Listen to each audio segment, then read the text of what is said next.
So Joanne, hello, how are you? Hello Matthew, I'm really well. How are you?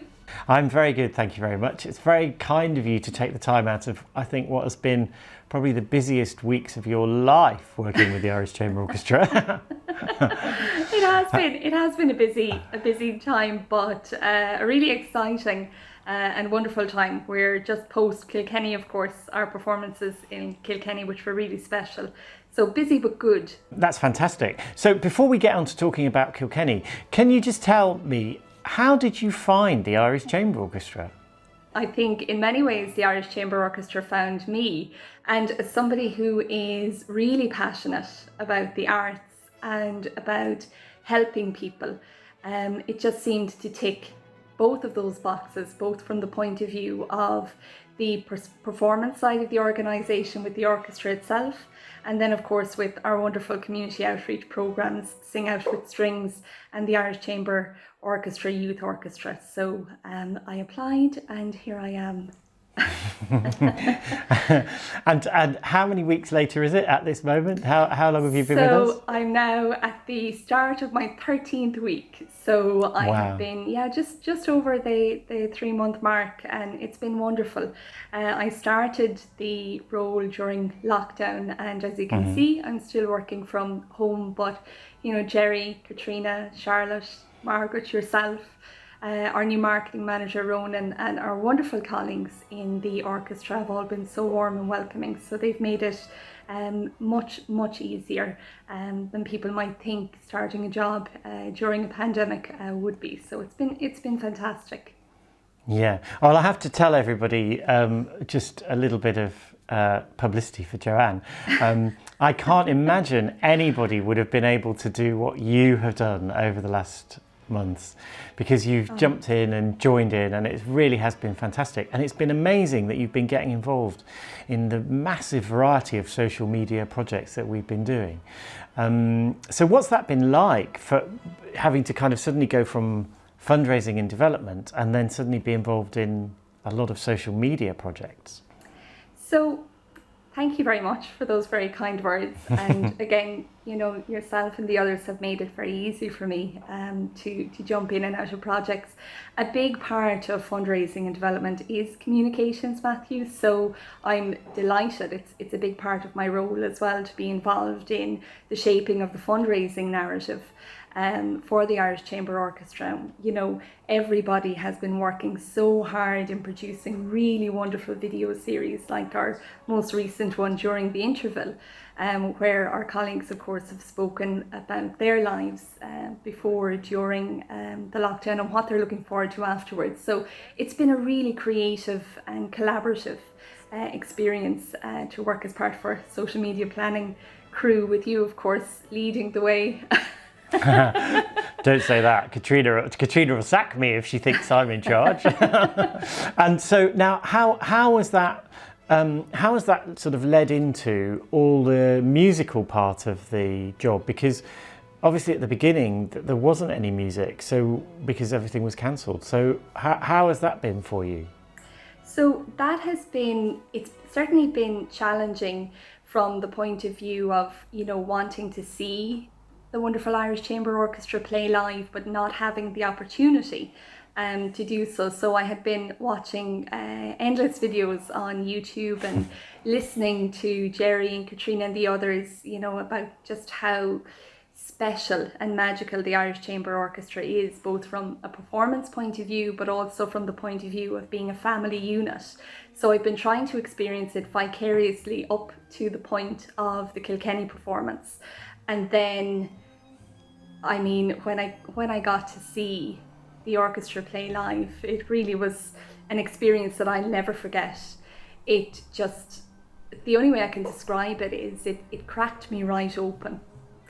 You know, it really, for anybody who's, you know, like myself, who hasn't or who hadn't listened or heard the Irish Chamber Orchestra play live, or who may feel classical music is not quite for them, I can guarantee you, and I can tell you now that it is. It's classical music is for everyone, and the Irish Chamber Orchestra is most definitely for everyone.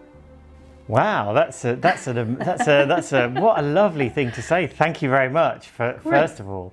But how did you experience that? I mean, obviously you were at the concert, but what happened to make you kind of go, wow? So there was, I think for me, what it was, standing back and just watching Catherine Hunka to begin with during rehearsal, and seeing her genius in action and how she leads, and then watching all of the others with all of their genius as well, and everything coming together for that live performance, watching the audience, just there, and everybody was so emotional. But there was one particular story that's, I suppose has stood out for me, or something that I had witnessed. There was a lady who had come in for the performances, and on her way in she was accompanied, she was linked in, and somebody was supporting her coming in. And at the end, on her way out, she was standing up straight, and she was so full of life. And I thought, that wasn't coincidental. That's what it's about. That's the magic of music, and it's the magic of the Irish Chamber Orchestra.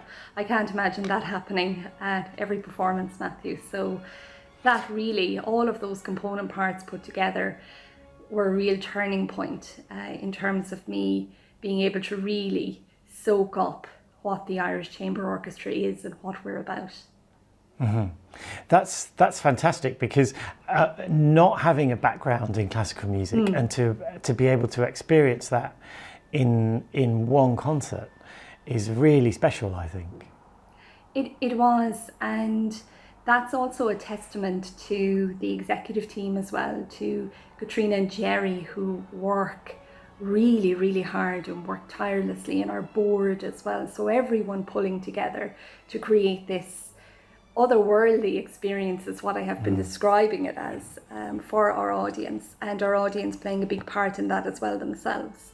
That just sounds absolutely fantastic. To be honest, I'm, as you know, I'm not very often lost for words, but that's it's not my intention to do that to you.